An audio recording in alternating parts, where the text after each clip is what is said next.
Hi there, it's Shanna. We're going to be making some wire wrapped rings today, and they are so much fun. They are some of my very favorite things to make, so I can't wait to show you just how to do this. I've watched lots of videos myself on YouTube on how to make wire wrapped rings, and I guarantee the method I use I think is the very easiest and the most effective. So come learn with me today. Let's get started. Making these wire wrapped rings doesn't require a lot of tools, and that's what's so awesome, and they're so fun. You need a ring mandrel. This is an absolute must in my opinion.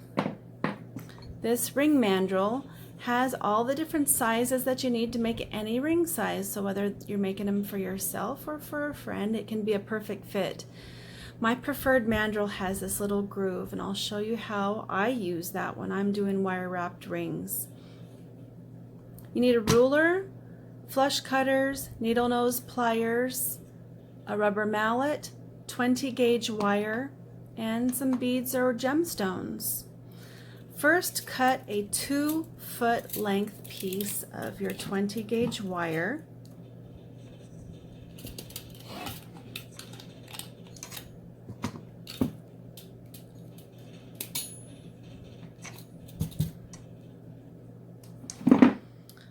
And then choose the gemstone or bead that you would wish to use. I'm going to use this pretty one here. String that through and then hold on to the two ends and pull that towards the center of your wire. Then you want to take each side of the wire and bend it straight down. That's going to hold it into place. If it kind of bows out at one end, you can take your tool a little bit and press that down. You want it to be kind of snug to the gemstone. Then you want to take your needle nose pliers and you want to pull each side of the wire straight out. But I don't want you to go to the bottom of the gemstone. I want that turn to be a little higher than the bottom. This is going to hold it into place. Turn it at the same point on the other side and bring it straight out. Okay, you're going to see why this just makes such a difference when you're making the rings. I've seen some videos where this bead is loose, and gosh, that's got to be hard because it just wants to go every which way.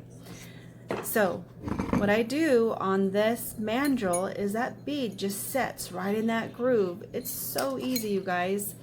So if you want to make a size 7 ring, you need to wrap it around your mandrel at 7.5. The reason for that is when you're wrapping your ring at the end, you're adding extra volume to that band, which actually makes the size a little bit smaller. So you just need to add a half a size larger on your mandrel. Okay, so I'm going to make a size 7 ring, and I'm going to put my bead right in that groove.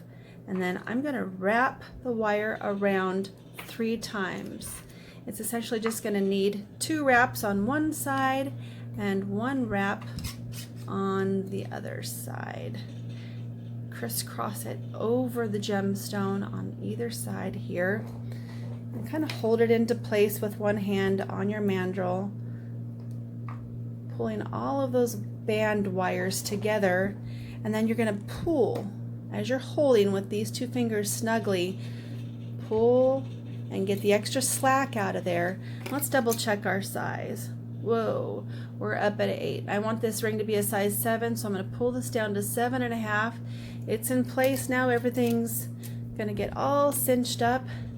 And once it's exactly where you want it to be and it's all snug, I want you to take one wire and wrap it around kind of catty corner this way and one the opposite way. Just to start, I mean, if you were to let go, it's still going to hold everything into place pretty well. Okay, this is the fun part here. I'm going to take one of the wires and bring it around to where the other one is and line them up on top of each other so they don't really crisscross. And I keep them pulled together as I wrap it around the gemstone. And you can do this as slowly as you like, just getting a feel for for exactly what you want it to look like. What you don't want is for it to go high enough where these wires slip up over the top of your bead, because then it's not going to be secure when you wear it, and it's going to do that all the time. Okay, I'm going to zoom this back out here so you can see. I have one wire that's a little bit longer and one that's a little bit shorter. You're going to need about this much wire on either side to wrap around your band. So I can pull this around a little bit more. Maybe this one will go on this side and be about done. I think I'm about done on that side. This, and I'm going to take this down now below the wires so that when I wrap it, this wire kind of crosses down in front of the wires that we just wrapped, and it brings it down to a level that we can wrap it around the band. And I can bring it down one more time, and then this other longer one, I'm going to do the same. I'm going to bring it down now, and it's going to kind of cross over, and I'm going to wrap it around the base and kind of get that snug. Okay, I'm just making sure everything's nice and tight, that I like the way this has wrapped. It's okay. It's probably not my very favorite wrap, but it's still pretty cool. Okay, so to use this little groove on the mandrel, what you need to do, let's see, I can use my tool. Oh, that looks much better. I just needed to pull it a little bit tighter. Okay, so this wire here, I'm going to take it. This ring, I don't have to hold it with my fingers. It can stay in place as I take the end of this wire and take it through this groove. It's just so easy because the ring is being held in place, and I can use my tool and that leverage to get that nice and snug around the band, take it around again. I like to have 3 wraps on either side. So if you can see that, we have 1, 2, 3, and I think that's good enough. I'm going to do the same thing to this side. If needed, you can just use your tool, get a little bit more leverage and pull and get that nice and tight. You don't want those wires to be loose where they're going to pop up over the gemstone.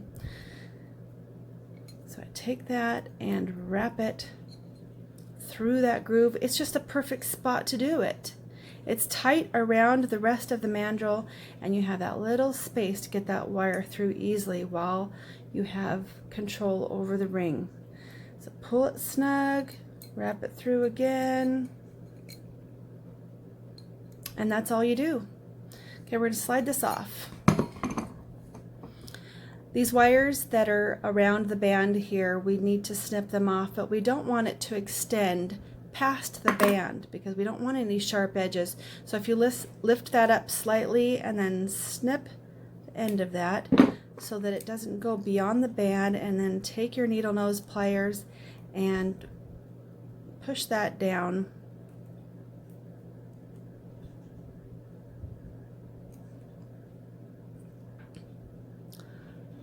Let's do the same thing on this side. Kind of gonna flatten that out just a little bit, and then I'm gonna lift that and snip the end of it. Well, it looks like I could have done that a little bit closer, so let's go ahead. That's much better because we don't want it to extend past the band, and then we're going to use the tool to push that down. I'm trying to look at the camera as well as while I'm doing this, and I didn't cut that side as nicely. It should have come over a bit more, but you'll be able to pay more attention when you're doing your ring. But I think it looks pretty good. You know, it's a personal preference on how much wire you want. Start with 2 feet and make a ring and see what you think. If you want less wrapping, then don't wrap it as many times around. Okay, I wanted to make a size 7, and we've kind of bent the ring a little bit because of holding it. I'm going to pull it up to size 7, and I'm going to take my rubber mallet here and just hammer away. You cannot harm your wire with a rubber mallet. You just want to make sure that you're not hammering it where the groove is. So you have to turn it so that you don't hammer on the groove and misshape your ring. But anyway, it's a perfect size 7. It looks awesome. And now I have a beautiful ring to wear today. And I hope you all loved this video and are willing to subscribe to my channel and comment below. Let me know what you liked about it, what I need to improve, anything. Say hi. We'll see you next time.